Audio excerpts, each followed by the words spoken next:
Visit to Vidyasagar, August the 5th, 1882.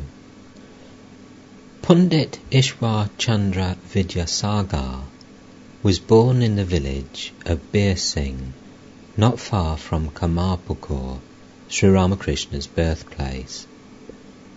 He was known as a great scholar, educator, writer, and philanthropist. One of the creators of modern Bengali, he was also well versed in Sanskrit grammar and poetry. His generosity made his name a household word with his countrymen, most of his income being given in charity to widows, orphans, indigent students, and other needy people. Nor was his compassion limited to human beings. He stopped drinking milk for years, so that the calves should not be deprived of it, and he would not drive in a carriage for fear of causing discomfort to the horses. He was a man of indomitable spirit, which he showed when he gave up the lucrative position of principal of the Sanskrit College of Calcutta because of a disagreement with the authorities. His affection for his mother was especially deep. One day, in the absence of a ferry boat, he swam a raging river at the risk of his life to fulfill her wish that he should be present at his brother's wedding. His whole life was one of utter simplicity. The title Vidyasagar, meaning ocean of learning, was given to him in recognition of his vast erudition. Sri Ramakrishna had long wanted to visit Ishwar Chandra Vidyasagar. Learning from M. that he was a teacher at Vidyasagar's school, the master asked, "Can you take me to Vidyasagar? I should like very much to see him." M told Ishwar Chandra of Sri Ramakrishna's wish, and the Pundit gladly agreed that M should bring the master some Saturday afternoon at 4 o'clock. He only asked M what kind of Paramahamsa the master was, saying, "Does he wear an ochre cloth?" M answered, "No, sir, he is an unusual person. He wears a red bordered cloth and polished slippers. He lives in a room in Rani Rasmani's temple garden. In his room there is a couch with a mattress and a mosquito net. He has no outer indication of holiness, but he doesn't know anything except God. Day and night he thinks of God alone." On the afternoon of August 5th, the master left Dakshineshwar in a hackney carriage, accompanied by Bhavanath, M, and Hazra. Vidyasagar lived in Badur Bagan in central Calcutta, about 6 miles from Dakshineshwar. On the way, Sri Ramakrishna talked with his companions, but as the carriage neared Vidyasagar's house, his mood suddenly changed. He was overpowered with divine ecstasy. Not noticing this, M pointed out the garden house where Raja Rahamohan Roy had lived. The master was annoyed and said, "I don't care about such things now." He was going into an ecstatic state. The carriage stopped in front of Vidyasagar's house. The master alighted, supported by M, who then led the way. In the courtyard were many flowering plants. As the master walked to the house, he said to M, like a child, pointing to his shirt button, "My shirt is unbuttoned." Will that offend Vidyasagar?" "Oh no," said M. "Don't be anxious about it. Nothing about you will be offensive. You don't have to button your shirt." He accepted the assurance simply, like a child. Vidyasagar was about 62 years old, 16 or 17 years older than the master. He lived in a 2-story house, built in the English fashion, with lawns on all sides and surrounded by a high wall. After climbing the stairs to the 2nd floor, Sri Ramakrishna and his devotees entered a room at the far end of which Vidyasagar was seated facing them, with a table in front of him. To the right of the table was a bench. Some friends of their host occupied chairs on the other 2 sides. Vidyasagar rose to receive the master. Sri Ramakrishna stood in front of the bench with one hand resting on the table. He gazed at Vidyasagar as if they had known each other before, and smiled in an ecstatic mood. In that mood he remained standing a few minutes. Now and then, to bring his mind back to normal consciousness, he said, "I shall have a drink of water." In the meantime, the young members of the household and a few friends and relatives of Vidyasagar had gathered around. Sri Ramakrishna, still in an ecstatic mood, sat on the bench. A young man, 17 or 18 years old, who had come to Vidyasagar to seek financial help for his education, was seated there. The master sat down at a little distance from the boy, saying in an abstracted mood, "Mother, this boy is very much attached to the world. He belongs to thy realm of ignorance." Vidyasagar told someone to bring water and asked them whether the master would like some sweetmeats also. Since M did not object, Vidyasagar himself went eagerly to the inner apartments and brought some sweets. They were placed before the master. Bhavanath and Hazra also received their share. When they were offered to M, Vidyasagar said, "Oh, he is like one of the family. We needn't worry about him." Referring to a young devotee, the master said to Vidyasagar, "He is a nice young man, and is sound at the core. He is like the river Falgu. The surface is covered with sand, but if you dig a little, you will find water flowing underneath." After taking some of the sweets, the master, with a smile, began to speak to Vidyasagar.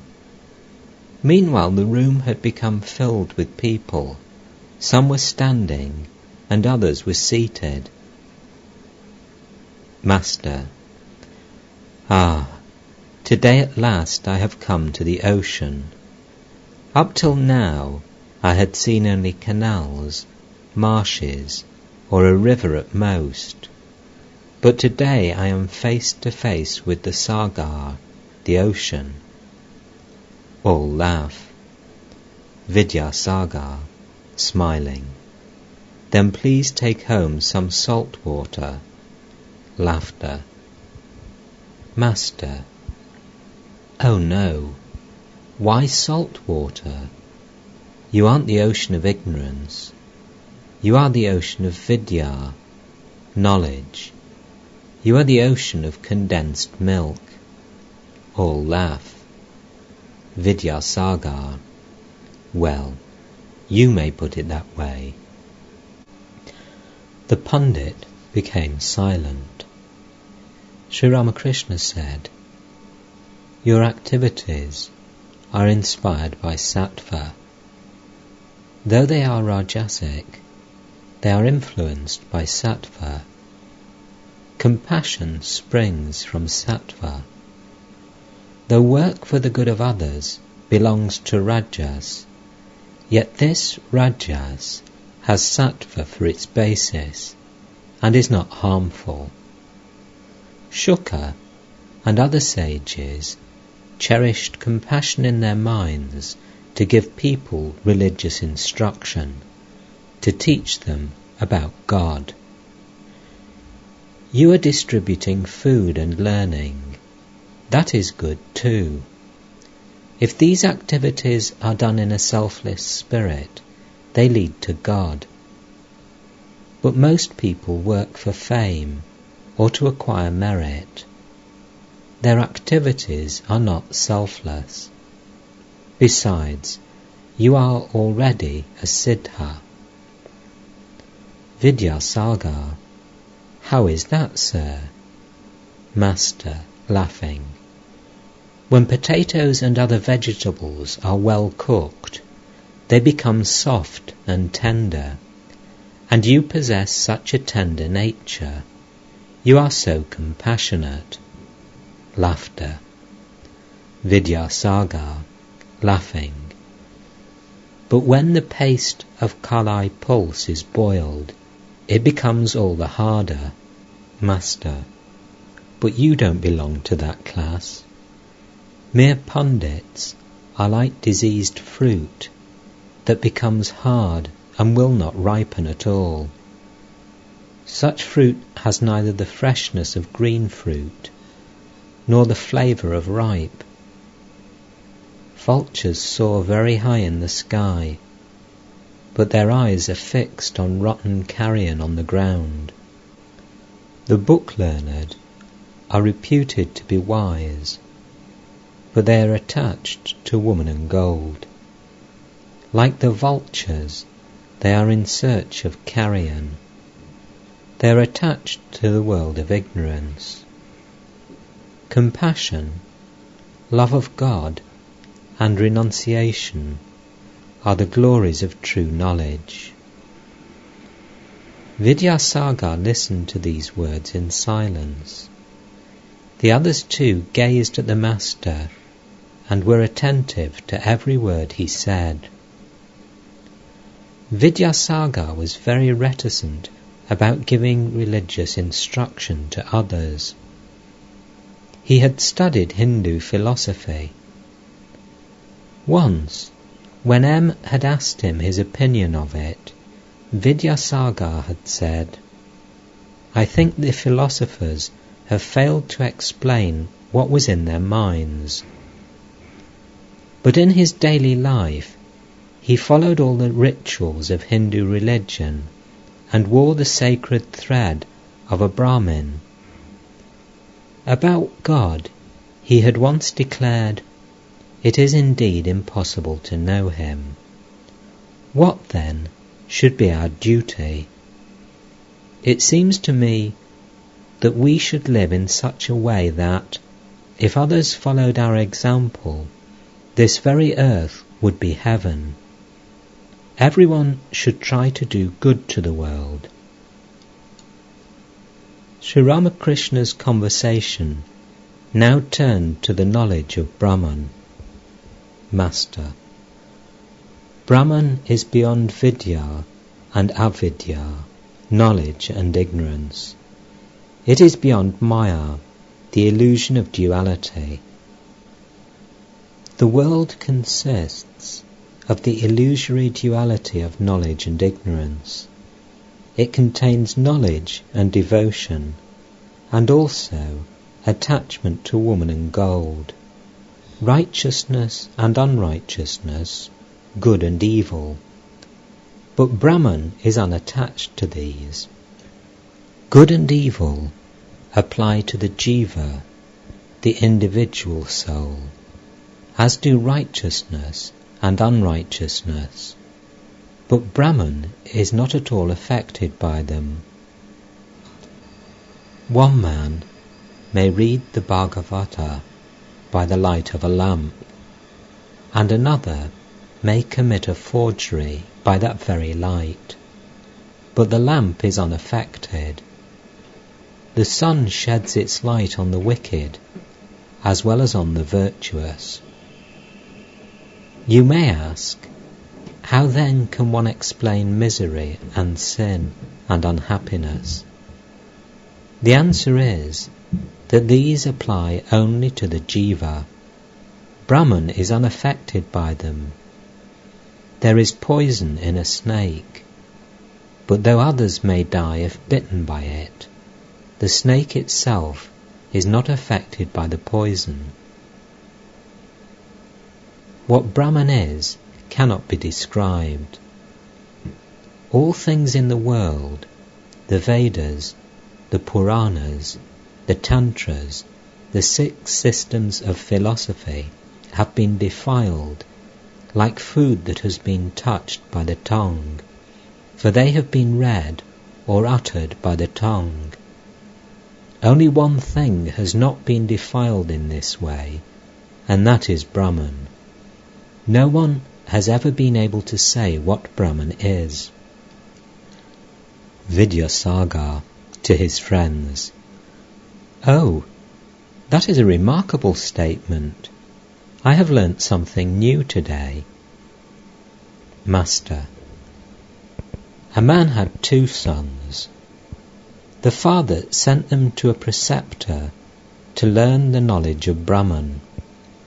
After a few years, they returned from their preceptor's house and bowed low before their father. Wanting to measure the depth of their knowledge of Brahman, he first questioned the older of the 2 boys. 'My child,' he said, 'you have studied all the scriptures. Now tell me, what is the nature of Brahman?' The boy began to explain Brahman by reciting various texts from the Vedas. The father did not say anything.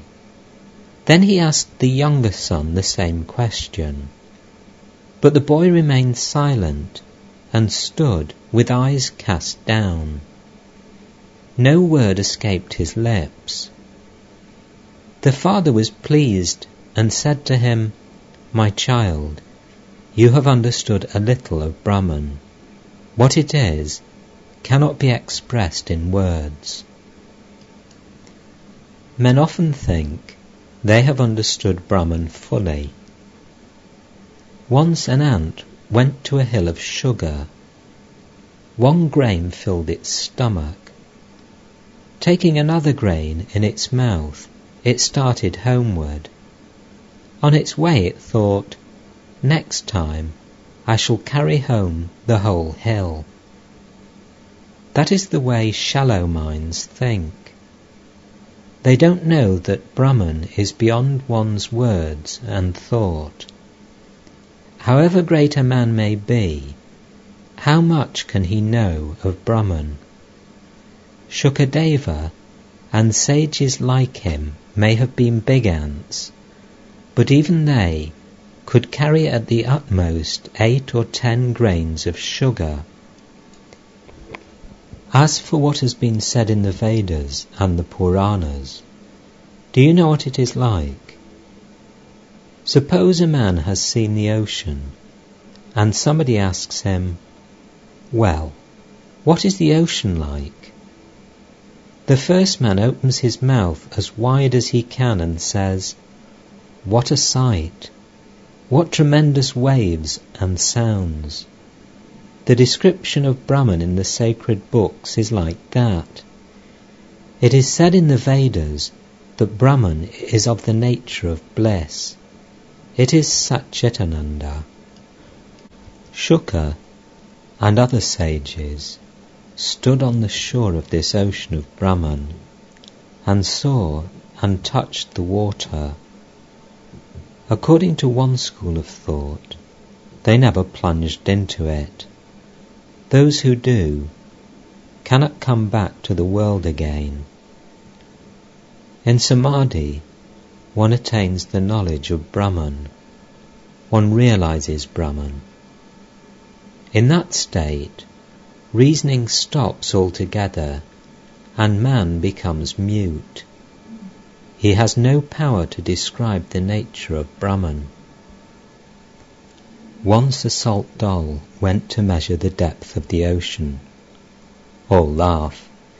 It wanted to tell others how deep the water was. But this it could never do, for no sooner did it get into the water than it melted. Now who was there to report the ocean's depth? A devotee. Suppose a man has obtained the knowledge of Brahman in Samadhi. Doesn't he speak any more? Master. Shankaracharya retained the ego of knowledge in order to teach others. After the vision of Brahman, a man becomes silent. He reasons about it as long as he has not realized it. If you heat butter in a pan on the stove, it makes a sizzling sound as long as the water it contains has not dried up. But when no trace of water is left, the clarified butter makes no sound. If you put an uncooked cake of flour in that butter, it sizzles again. But after the cake is cooked, all sound stops. Just so, a man established in Samadhi comes down to the relative plane of consciousness in order to teach others, and then he talks about God. The bee buzzes as long as it is not sitting on a flower. It becomes silent when it begins to sip the honey. But sometimes, intoxicated with the honey, it buzzes again. An empty pitcher makes a gurgling sound when it is dipped in water. When it fills up, it becomes silent. All laugh. But if the water is poured from it into another pitcher, then you will hear the sound again. Laughter. The rishis of old attained the knowledge of Brahman. One cannot have this so long as there is the slightest trace of worldliness. How hard the rishis laboured. Early in the morning they would go away from the hermitage and would spend the whole day in solitude, meditating on Brahman. At night they would return to the hermitage and eat a little fruit or roots. They kept their minds aloof from the objects of sight, hearing, touch, and other things of a worldly nature. Only thus did they realize Brahman as their own inner consciousness. But in the Kali Yuga, man, being totally dependent on food for life, cannot altogether shake off the idea that he is the body.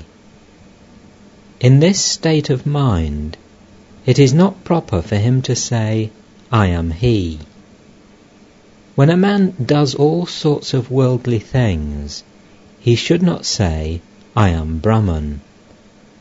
Those who cannot give up attachment to worldly things, and who find no means to shake off the feeling of I, should rather cherish the idea, I am God's servant, I am his devotee.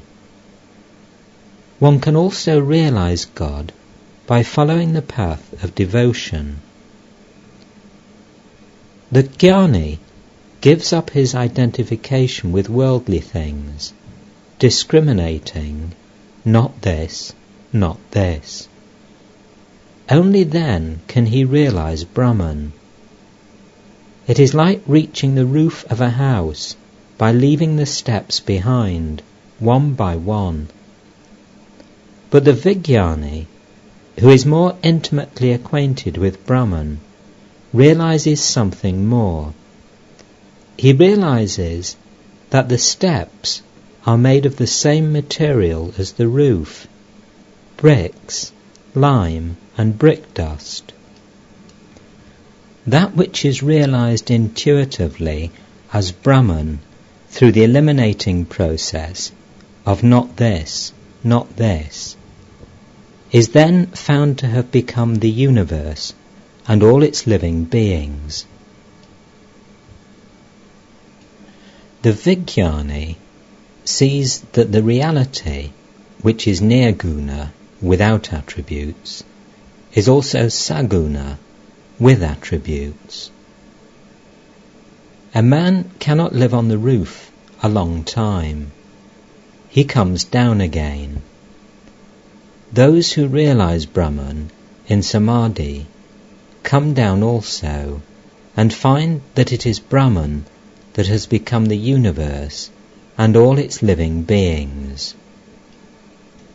In the musical scale there are notes sa, re, ga, ma, pa, ta, and ni. But one cannot keep one's voice on ni a long time. The ego does not vanish altogether. The man coming down from samadhi perceives that it is Brahman that has become the ego, the universe, and all living beings. This is known as Vijnana. The path of knowledge leads to truth, as does the path that combines knowledge and love.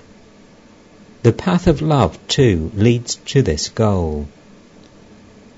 The way of love is as true as the way of knowledge.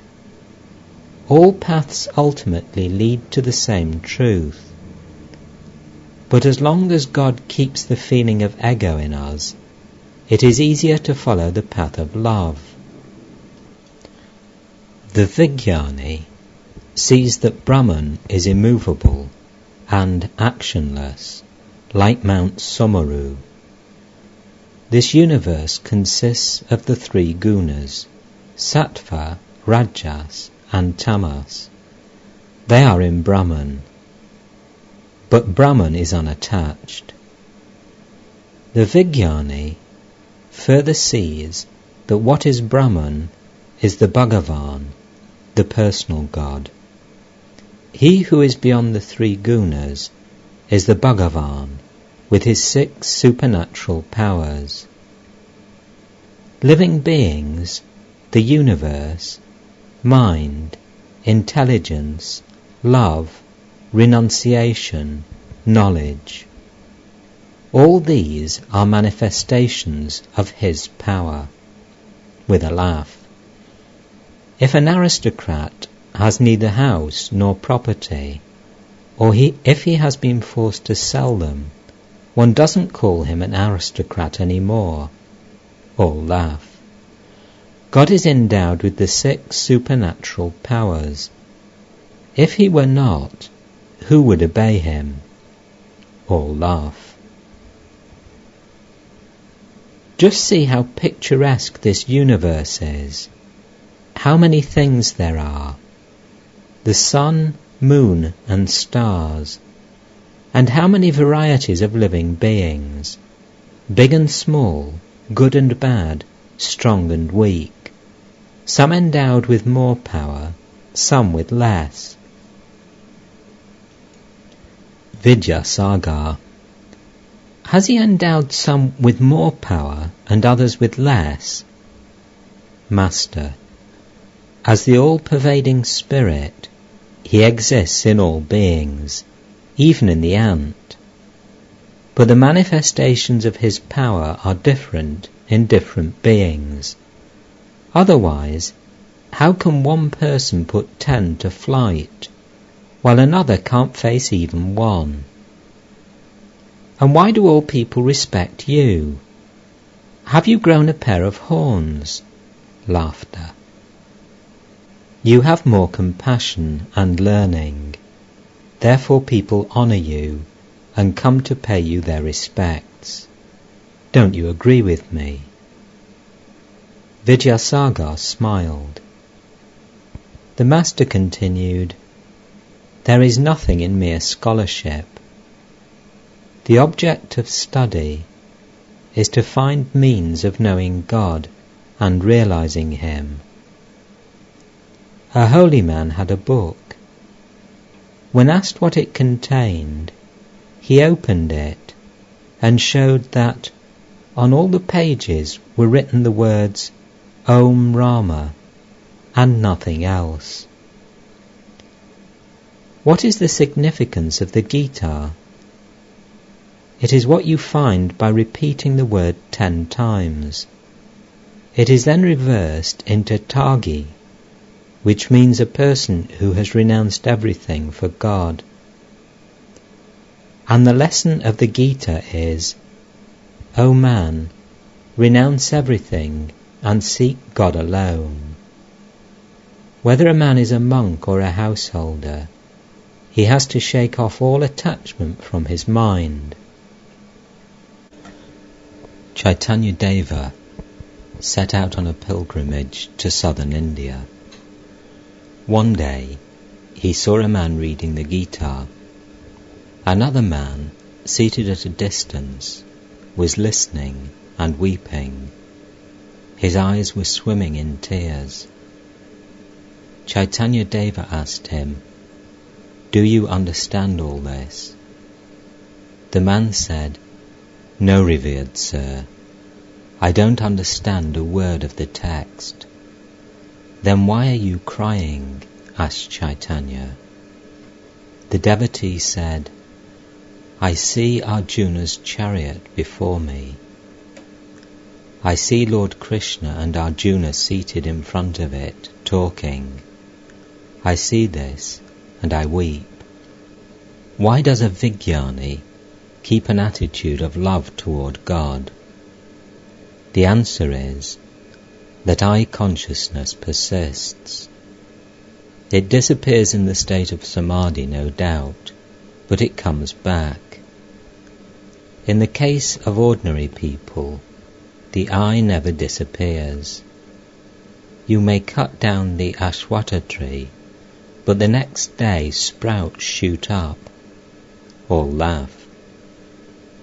Even after the attainment of knowledge, this I-consciousness comes up. Nobody knows from where. You dream of a tiger, then you awake, but your heart keeps on palpitating. All our suffering is due to this I. The cow cries Hamba, which means I. That is why it suffers so much. It is yoked to the plough and made to work in rain and sun. Then it may be killed by the butcher. From its hide shoes are made, and also drums, which are mercilessly beaten. Still it does not escape suffering. At last strings are made out of its entrails for the bows used in carding cotton. Then it no longer says Hamba, Hamba, I, but Tuhu, Tuhu, thou, thou. Only then are its troubles over. O Lord, I am the servant, thou art the master. I am the child, thou art the mother. Once Rama asked Hanuman, "How do you look on me?" And Hanuman replied, "O Rama, as long as I have the feeling of I see that thou art the whole, and I am a part. Thou art the master, and I am thy servant. But when, O Rama, I have the knowledge of truth, then I realize that thou art I, and I am thou. The relationship of master and servant is the proper one. Since this I must remain, let the rascal be God's servant. I and mine, these constitute ignorance. My house, my wealth, my learning, my possessions. The attitude that prompts one to say such things comes of ignorance. On the contrary, the attitude born of knowledge is, O God, Thou art the Master, and all these things belong to Thee. House, family, children, attendants, friends are Thine. One should constantly remember death. Nothing will survive death. We are born into this world to perform certain duties, like the people who come from the countryside to Calcutta on business. If a visitor goes to a rich man's garden, the superintendent says to him, "This is our garden, this is our lake," and so forth. But if the superintendent is dismissed for some misdeed, he can't carry away even his mango wood chest. He sends it secretly by the gatekeeper. Laughter. God laughs on 2 occasions. He laughs when the physician says to the patient's mother, "Don't be afraid, mother, I shall certainly cure your boy." God laughs, saying to himself, "I am going to take his life, and this man says he will save it." The physician thinks he is the master, forgetting that God is the master. God laughs again when 2 brothers divide their land with a string, saying to each other, "This side is mine, and that side is yours." He laughs and says to himself, "The whole universe belongs to me." But they say they own this portion or that portion. Can one know God through reasoning? Be His servant, surrender yourself to Him, and then pray to Him. To Vidyasagar with a smile, "Well, what is your attitude?" Vidyasagar smiling, "Some day I shall confide it to you." All laugh. Master laughing, God cannot be realized through mere scholarly reasoning.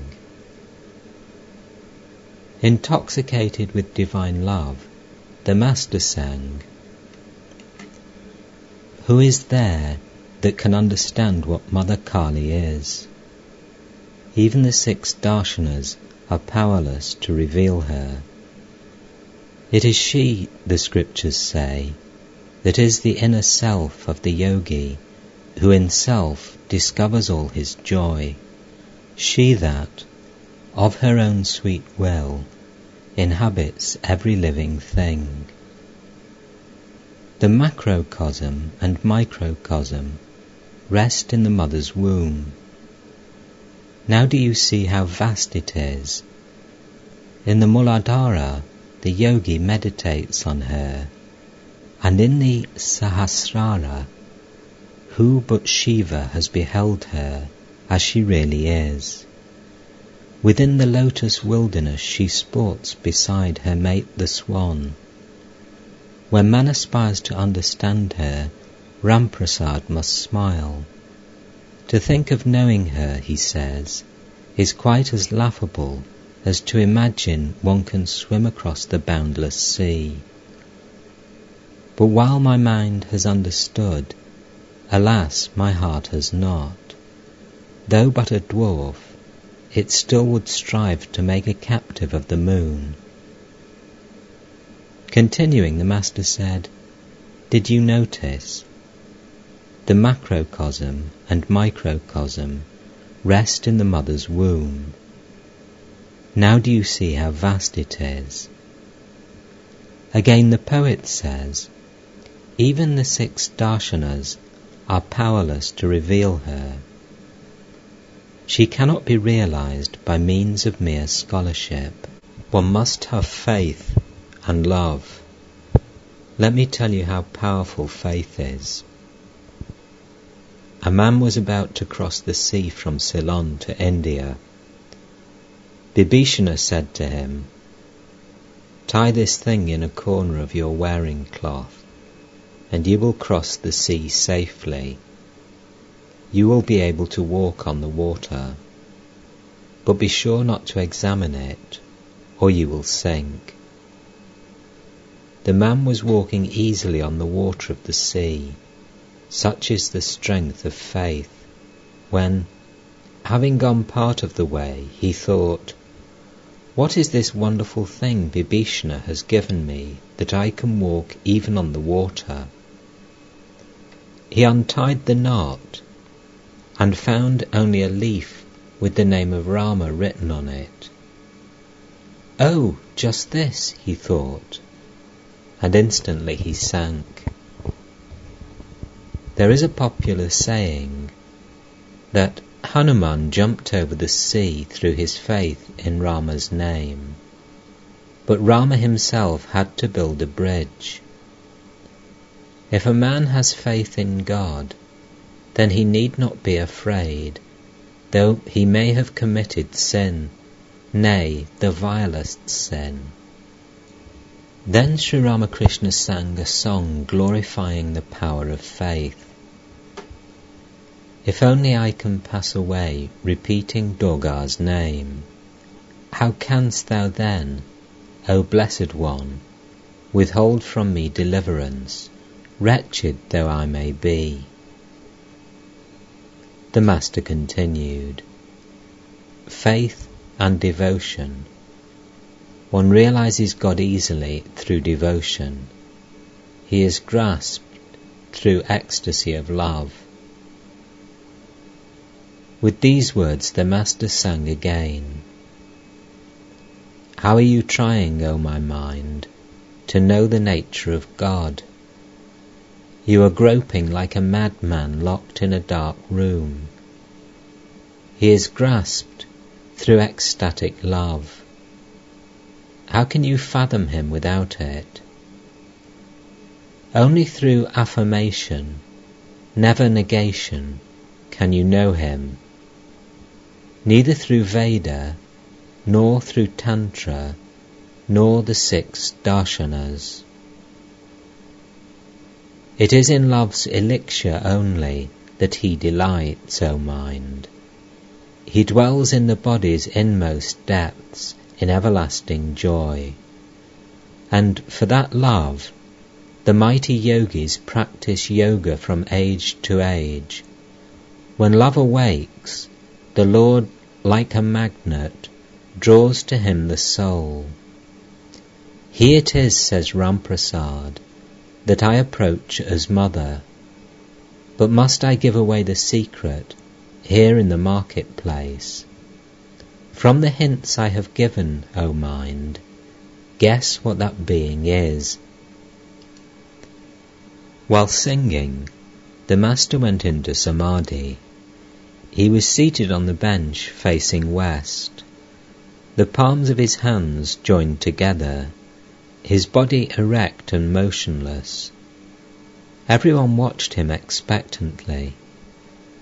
Vidyasagar too was speechless, and could not take his eyes from the Master. After a time, Sri Ramakrishna showed signs of regaining the normal state. He drew a deep breath and said with a smile, "The means of realizing God are ecstasy of love and devotion. That is, one must love God. He who is Brahman is addressed as the mother.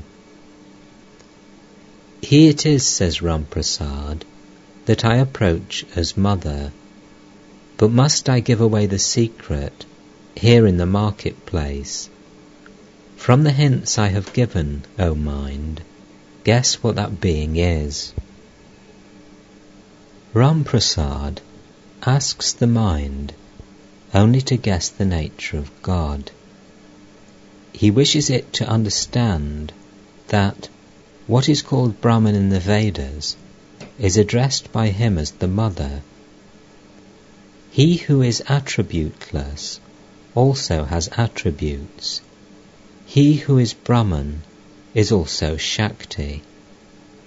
When thought of as inactive, he is called Brahman, and when thought of as the creator, preserver, and destroyer, he is called the primordial energy, Kali. Brahman and Shakti are identical, like fire and its power to burn. When we talk of fire, we automatically mean also its power to burn. Again, the fire's power to burn implies the fire itself. If you accept the one, you must accept the other. Brahman alone is addressed as the mother. This is because a mother is an object of great love. One is able to realize God just through love. Ecstasy of feeling, devotion, love and faith, these are the means. Listen to a song. As is a man's meditation, so is his feeling of love. As is a man's feeling of love, so is his gain. And faith is the root of all. If in the nectar lake of Mother Kali's feet my mind remains immersed, of little use are worship, oblations, or sacrifice.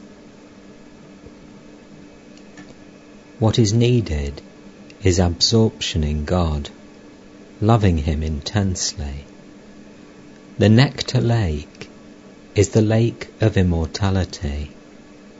A man sinking in it does not die, but becomes immortal. Some people believe that by thinking of God too much, the mind becomes deranged, but that is not true. God is the lake of nectar, the ocean of immortality.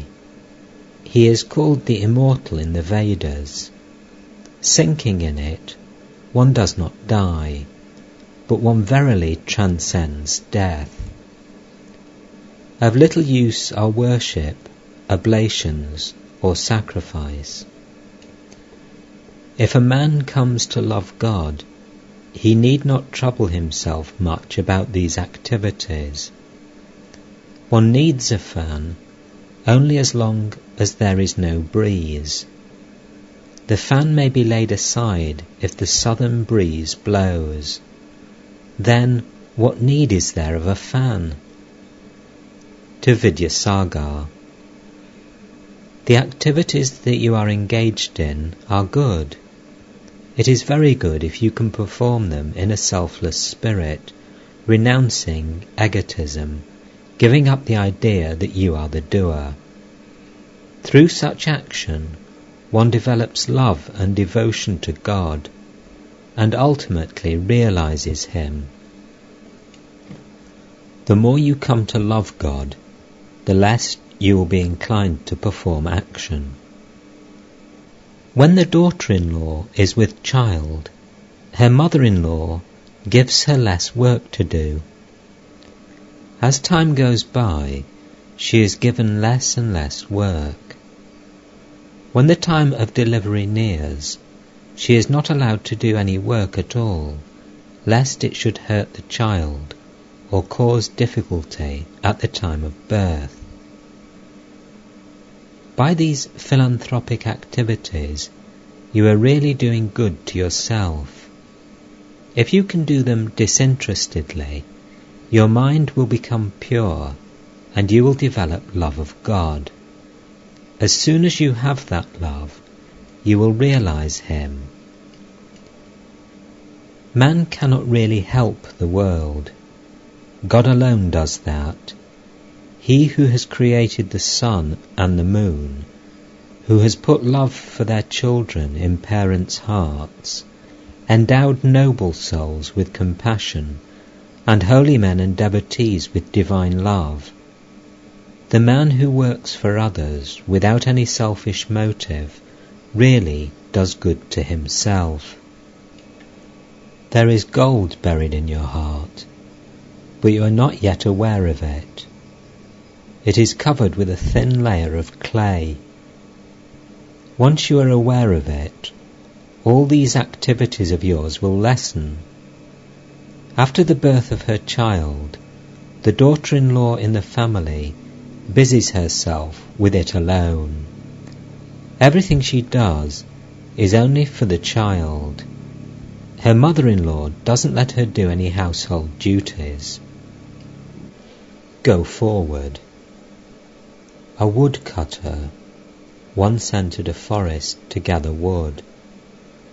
A brahmachari said to him, "Go forward." He obeyed the injunction and discovered some sandalwood trees.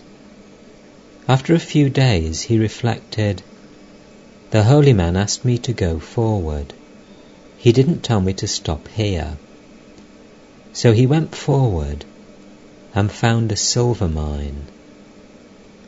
After a few days he went still farther and discovered a gold mine, and next mines of diamonds and precious stones.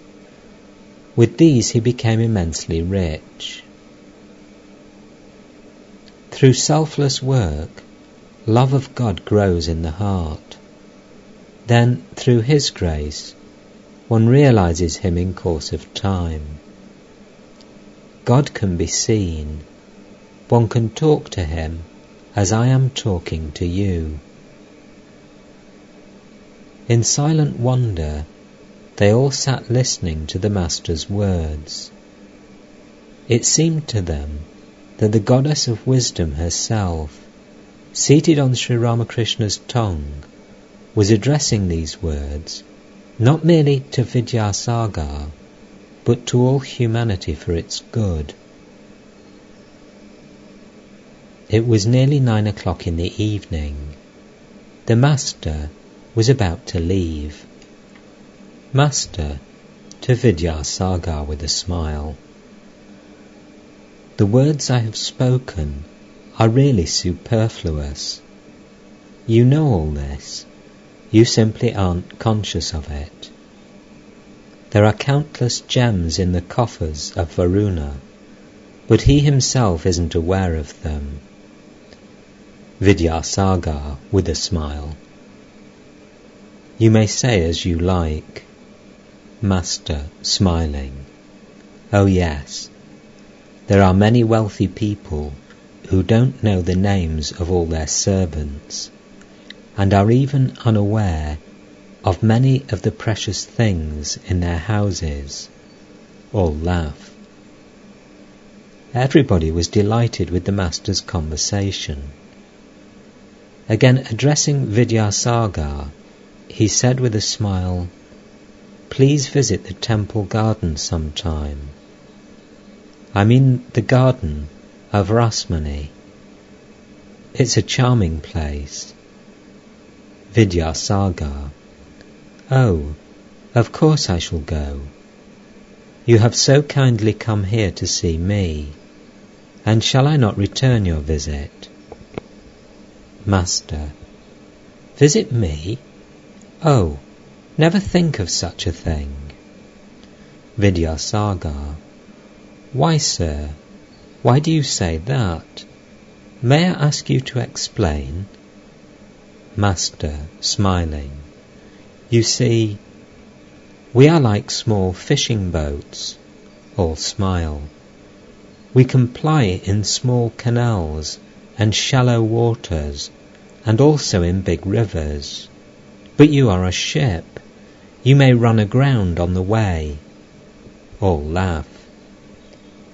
Vidyasagar remained silent.